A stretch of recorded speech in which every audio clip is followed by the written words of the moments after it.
ইয়ে মানে ও গিন্নি, গিন্নি, গিন্নি গো, একটু শান্ত হ, একটু কথাটা শোনো। না না, আমি আর কিচ্ছু শুনবো না। এক সপ্তাহ সময় দিচ্ছি, তার মধ্যে মহারানীর মতো ওই সীতাহার আমার চাই চাই চাই। আহ, কিন্তু গিন্নি ওটার যে অনেক দাম, আমার কি আর মহারাজের মতো অত টাকা আছে বলো? এই শোনো, তোমার কি আছে আর কি নেই তা আমার খুব ভালো করে জানা আছে, বুঝলে? কিন্তু গিন্নি, একটা কথা কান খুলে শুনে রাখো, এবারে যদি তুমি ওই সীতাহার আমাকে গড়িয়ে না দাও, আমি তাহলে চিরদিনের মতো বাপের বাড়ি চলে যাব। এই এই আমি বলে দিলাম। আচ্ছা পড়ে পড়লাম আমি, কি যে করি। দূর, আর ভালো লাগে না।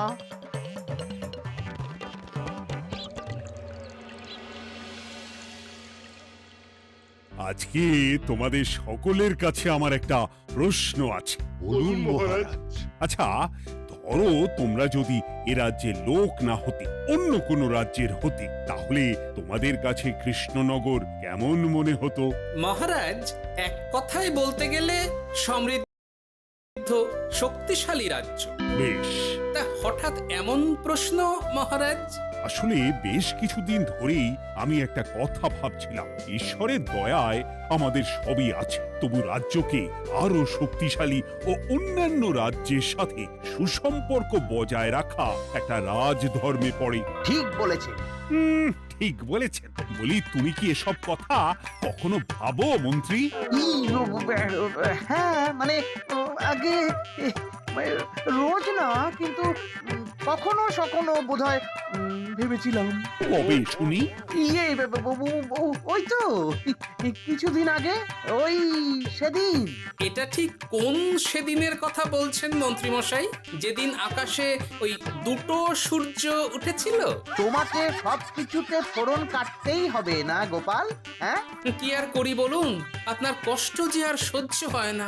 যাই হোক, মুদ্রা কথা হলো, এসব কথা মাথায় রেখে এখন আমাদের কিছু করা উচিত। কিন্তু কি করা উচিত সেটা আমি ঠিক বুঝতে পারছি না। এই একটা করে রসগোল্লা খাওয়ালে কেমন হয়? এই, তুমি থামবে?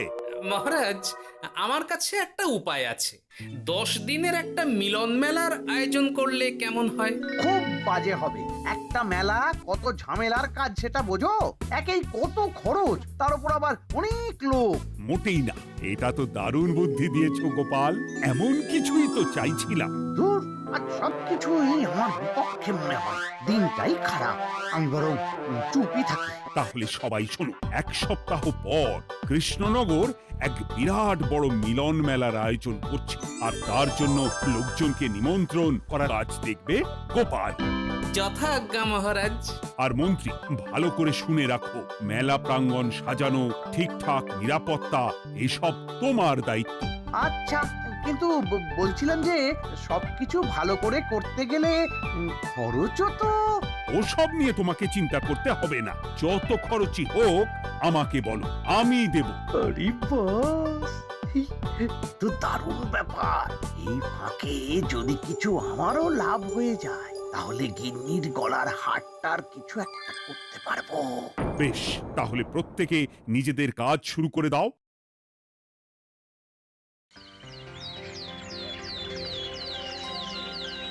শোনো শোনো শোনো, 1 সপ্তাহ পর কৃষ্ণনগর মেলা প্রাঙ্গণে অনুষ্ঠিত হতে চলেছে 10 দিন ব্যাপী মিলন মেলা।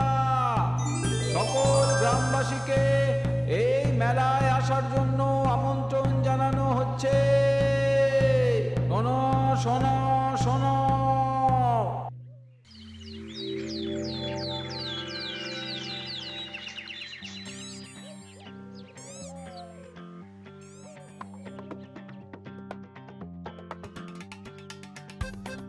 বাহ বাহ বাহ, ঠিক যেমনটা চেয়েছিলাম তেমনটাই হয়েছে। আর এসব কিছুর জন্য আমি গোপালকে ধন্যবাদ জানাতে চাই। কি যে বলেন মহারাজ, এই কৃষ্ণনগর তো আমার নিজেরই পরিবার। সেসব আমরা খুব ভালো করেই জানি গোপাল। আর দীক্ষেতা একেবারে উতলে পড়ছে। এসব দেখে গা জ্বলে যায়। তোমার এই এত ভালো বুদ্ধি দেওয়ার জন্য আমি তোমাকে 50টি স্বর্ণমোহর উপহার দিতে চাই। এটা কি হলো? এরকম হলে কিন্তু আমি খেলবো না। কেন মন্ত্রী, তোমার আবার কি হলো? আমিও তো মেলার আয়োজন করেছি, তাহলে গোপাল একা কেন উপহার পাবে? সে তো মেলার জন্য অনেকেই কাজ করেছে, কিন্তু আসল বুদ্ধিটা তো দিয়েছে গোপালই। মন্ত্রী মশাইয়ের বোধহয় খুব হিংসা হচ্ছে। ঠিক আছে মহারাজ, আপনি বরং এই উপহার সকলের সাথে ভাগ করে দিন। না গো, কোনো ভাগ চাই না। তোমার উপহার তুমিই রাখো। যত সব।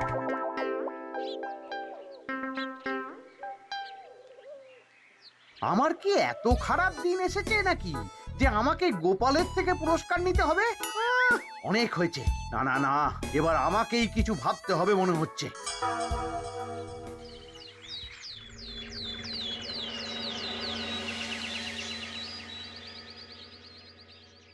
আমার আমার সব শেষ হয়ে গেল গো, সব শেষ হয়ে গেল। এবার এবার আমার কি হবে? মহারাজ, মহারাজ কিছু একটা করুন, মহারাজ কিছু একটা করুন। চিন্তা করো না, আমি দেখছি। যারা দোষী তারা শাস্তি পাবেই। কি শুরু হলো বলো তো হঠাৎ করে? এত বড় বড় চুরি ডাকাতি হয়ে গেল, অথচ কেউ কোনো টেরই পেল না। হ্যাঁ মহারাজ, আসলে রাতের বেলা যখন সবাই ঘুমিয়ে থাকে তখন এই চুরি ডাকাতিগুলো হয়, তাই কেউ কোনো শব্দ পায় না। ভালো করে অনুসন্ধান করো, যে বা যারা এই কাজ করছে তাদের যত তাড়াতাড়ি সম্ভব ধরে ফেলতে হবে, নইলে তো আমাদের প্রজাদের অনেক ক্ষতি হয়ে যাচ্ছে। হ্যাঁ মহারাজ, আপনি কোনো চিন্তা করবেন না। কোথায় আনন্দ করে সব প্রজারা মেলা ঘুরবে তা নয়, আবার এই উটকো ঝামেলা। একটা কথা বলছি, কিছু মনে করবেন না।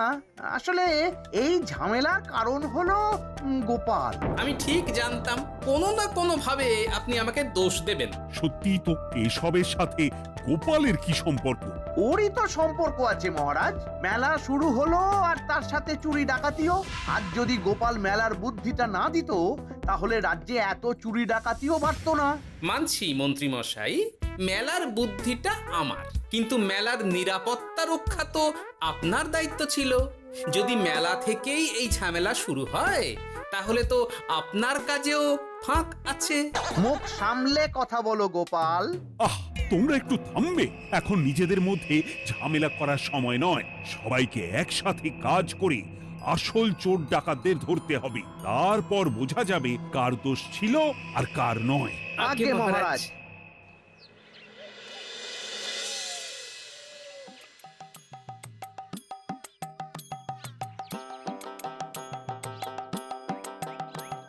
এই তো তুমি এসে গেছো। তাড়াতাড়ি মুখ হাত ধুয়ে বসো, তোমার জন্য একটা জিনিস এনেছি। বলো কি জিনিস? আরে আরে একটু অপেক্ষা করোই না, আমি আনছি। হ্যাঁ বেশ, আনো তাহলে। এই নাও, খাও। মিষ্টি দই। হ্যাঁ গো, খেয়ে দেখো তো কেমন। দারুণ সুন্দর স্বাদ তো গিন্নি। কোথা থেকে এনেছো? ভালো, মেলা থেকে এনেছি। ও জানো, বিনা পয়সায় গো। বিনা পয়সায়? তা কে দিল শুনি? আরে সুজন দইওয়ালা, বড় ভালো ছেলে। শুধু আজ নয়, ও রোজই মানুষকে ভালোবেসে না বিনা পয়সায় দই খাওয়ায়। হ্যাঁ বাবা, বেশ অবাক করা কাণ্ড। আসলে সুজনের দেশের বাড়িতে অনেক জমি জমা, গরু মোষ আছে।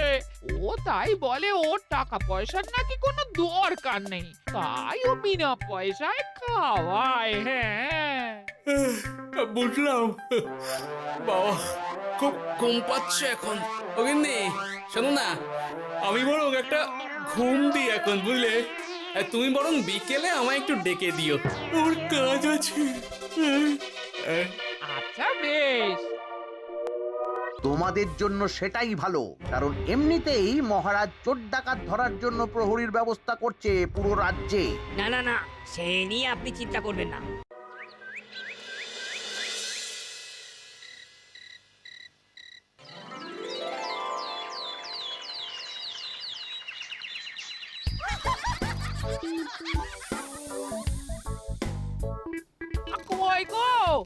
আর কতক্ষণ ঘুমোবে? সকাল তো হয়ে গেল।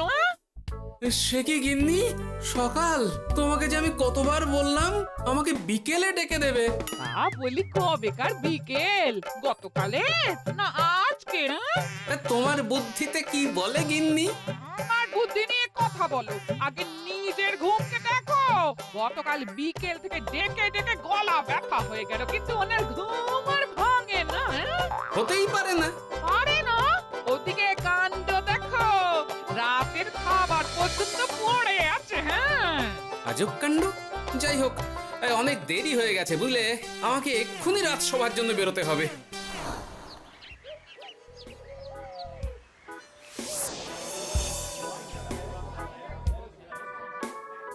বাবা, এত ভিড় কি আছে এখানে?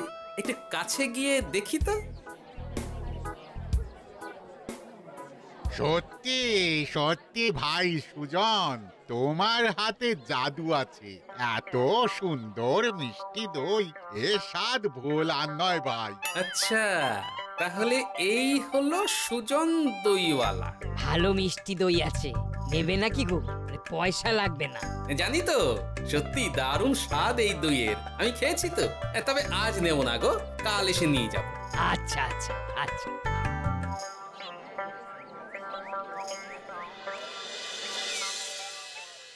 আর কোনো নতুন খবর পেলে ওই ডাকাতদের ব্যাপারে? না মহারাজ, এখনো ঠিক ধরতে পারিনি। ওরা বোধহয় বুঝতে পেরে গেছে যে আমরা খোঁজ করছি। মহারাজ, আমার মাথায় একটা নতুন বুদ্ধি এলো। রাতের বেলা করে সব বাড়িতে পাহারা দেওয়া শুরু করলে কেমন হয়? সব চুরি তো রাতেই হচ্ছে। আরে, এ তো দারুণ বুদ্ধি। কিন্তু মহারাজ, আমাদের রাজ্যের প্রহরীরা রাতের বেলা কি করে পাহারা দেবে? কেন কেন, কি সমস্যা? অনেক সমস্যা আছে। তাদের শরীর খারাপ হতে পারে, তার চেয়েও বড়, রাত জেগে থাকলে দিনে তারা সকলে ঘুমোবে, তখন পুরোটাই বেকার হবে।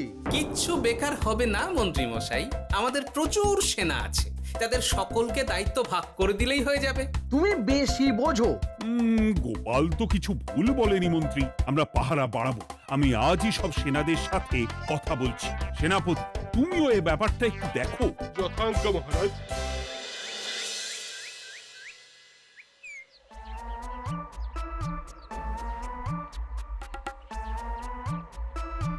চোর ডাকাতদের ধরার জন্য যদি একটা সূত্রের হদিশ পাওয়া যায় তাহলেই কেল্লা ফতে, কিন্তু সেটাই পাওয়া যাচ্ছে না বলেই এত সময় লাগছে। আরে, ওটা মন্ত্রী মশাই মনে হচ্ছে না? আড়ালে দাঁড়িয়ে এরকম কার সাথে কথা বলছে? এবার আমি যা বলছি ভালো করে শোনো। আজ রাতে মেলার পিছনের দিকে যে মাঠটা আছে সেখানে চলে এসো। বাকি কথা ওখানেই হবে। এই জায়গা নিরাপদ নয়। বেশ রহস্যজনক ব্যাপার। মেলার পিছনের মাঠ বলল না? রাতে আমাকেও দেখতে হবে কি হয় সেখানে।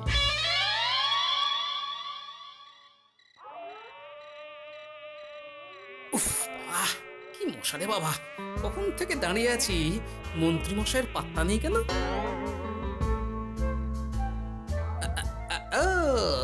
ওই তো চলে এসেছে।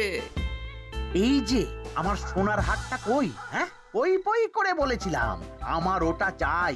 আগে কি আর বলি বলুন তো, ওই হারটা আমাদের দলের প্রধানের খুব পছন্দ হয়ে গেছে, তাই কোনোভাবেই ওটা দিতে পারলাম না। কি এত বড় সাহস! আমার বলার পরেও তুমি এরকম করলে? বড় ভুল হয়ে গেছে মন্ত্রী মশাই, এবারের মতন ক্ষমা করে দিন, আর হবে না, এই কথা দিচ্ছি। তোমাদের জন্য সেটাই ভালো, কারণ এমনিতেই মহারাজ চোর ডাকাত ধরার জন্য প্রহরীর ব্যবস্থা করছে পুরো রাজ্যে।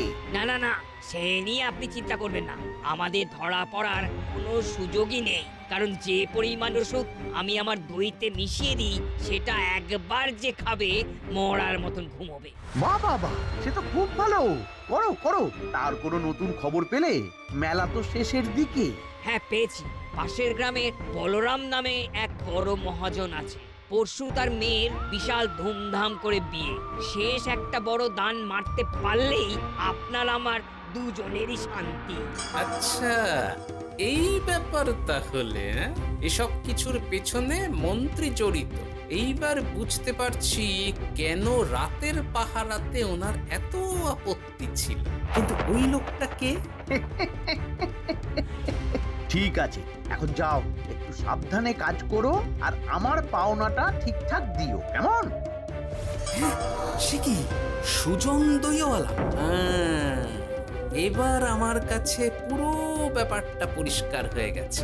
না, কালই মহারাজকে সব জানাতে হবে, আর এদের হাতে নাতে ধরার জন্য একটা উপায় ভাবতে হবে।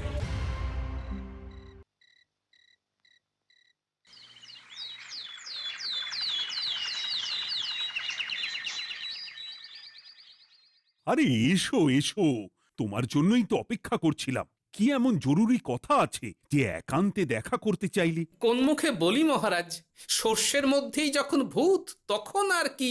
মানে একটু খুলে বলো তো কি হয়েছে? আমাদের রাজ্যের এই এত বড় বড় চুরি ডাকাতির পিছনে কারা আছে সেটা আমি জানতে পেরে গেছি মহারাজ। হ্যাঁ, এ তো দারুণ খবর। তাহলে আমরা এখানে কি করছি? এখনই তাদেরকে গিয়ে বন্দি করি? না মহারাজ, আমাদের হাতে কোনো প্রমাণ নেই, তাই ওইভাবে বন্দি করতে পারবেন না। কেন বলো তো, কারা আছে পেছনে? সেটা আপনি নিজের চোখেই দেখে নেবেন পরে। তবে এটা জানিয়ে রাখি, আমাদের মন্ত্রী মশাইও যুক্ত আছেন। কি? আমাদের মন্ত্রী? এত বড় বিশ্বাসঘাতকতা! আমি এখনই নিজের হাতে ওকে বন্দি করতে চাই। না না না না মহারাজ, সেটা করলে বাকি ডাকাতদের ধরতেই পারবেন না। তাহলে উপায়? আমি জানতে পেরেছি এই ডাকাতদের পরের নিশানা হলো পাশের গ্রামের বলরাম মহাজনের বাড়ি। বলরাম মহাজন?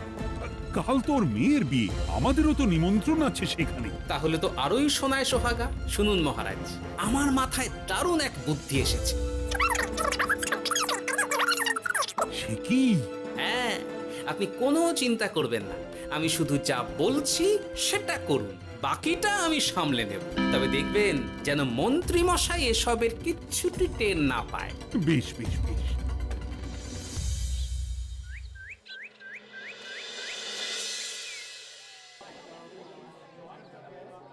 আর তো কিছুক্ষণ, এরপরেই তো সন্ধে নামবে।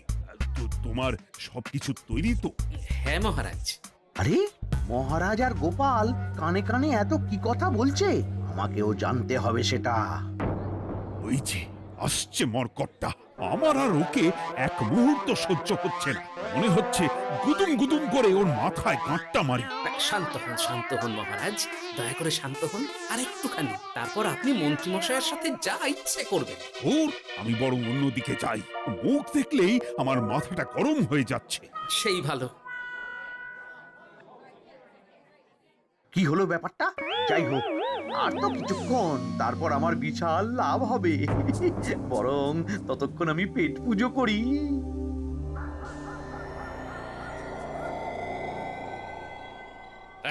যা যা দামি জিনিস আছে সব দিয়ে দে। এই তো খেলা শুরু। এবার আর আমায় পায় কে? ও বাবা, এরা আবার কারা? সত্যি গোপাল দারুণ চাল চেলেছে। এই তোমরা এখানে কি করতে এসেছো? কেন, তোমরা যা করতে এসেছো? ডাকাতি? এমন তো কোনো কথা ছিল না। কার দলের লোক তোমরা? মন্ত্রী মশাইয়ের দলের লোক। এই রে, কি বলছে সব? কোথায় কোথায়? এই মন্ত্রী মশাই, এই কি বলছে এরা? আপনি দু নৌকোয় পা দিয়ে চলছে, আমরা থাকতে আপনি আরো এক ডাকাতের দলের লোককে ডেকেছেন। কি মন্ত্রী? শেষে কিনা তুমি? কি খেয়েছে রে, আর বোধহয় বাঁচতে পারবো না। কই, চুপ কেন? বলুন, মন্ত্রী মশাই সোনার হার ডাকাতি করে আপনাকে দেওয়ার জন্য এখানে ডেকেছেন। কি সোনার হার? আমাকেও তো একই কথা বলেছে। আপনি আমাদের থেকে খবর নিয়ে অন্য দলকে কাজ দিয়েছেন। না না, মিথ্যে কথা। কিসের মিথ্যে? আপনি ছাড়া তো আর কেউ জানতো না এখানের কথা। না গো, আমি শুধু তোমাদেরকেই কাজ দিয়েছি একদম শুরু থেকে। আর কোনো ডাকাতের দলকে আমি চিনি না, আমি তো নিজেই প্রথম শুনছি। মন্ত্রী, লজ্জা করে না তোমার? তুমি আমার প্রজাদের এইভাবে ঠকাচ্ছিলে।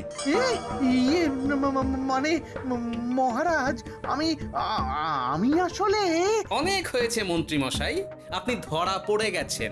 প্রহরী, বন্দি করো সবাইকে, আর মন্ত্রীকেও। আমাকে ক্ষমা করে দিন মহারাজ, আমি ইচ্ছা করে এটা করিনি। আসলে আমার গিন্নি কদিন ধরেই মহারানীর সীতাহারের মতো দেখতে হার বায়না করেছে। তার জন্য তুমি নিজেদের লোকেদের থেকেই চুরি করবে? আর কি করব বলুন, এক সপ্তাহের মধ্যে হার না দিলে বাড়ি ছেড়ে চলে যাবে বলেছে। তাই আমি এখন আপনি যেটা করেছেন সেটা যদি আপনার গিন্নি জানতে পারে তাহলেও বাড়ি ছেড়ে চলে যাবে। শাস্তি তো তোমাকে পেতেই হবে মন্ত্রী। আয়, কে আছো? শোনো, মন্ত্রীকে মুখে কালি মাখিয়ে গাধার পিঠে বসিয়ে সারা রাজ্য ঘোরাও, এটাই ওর যোগ্য শাস্তি। আর গোপাল, তোমার বুদ্ধির প্রশংসা করতেই হয়। তোমার পুরস্কার আমি কাল রাজসভায় দেব। দূর দূর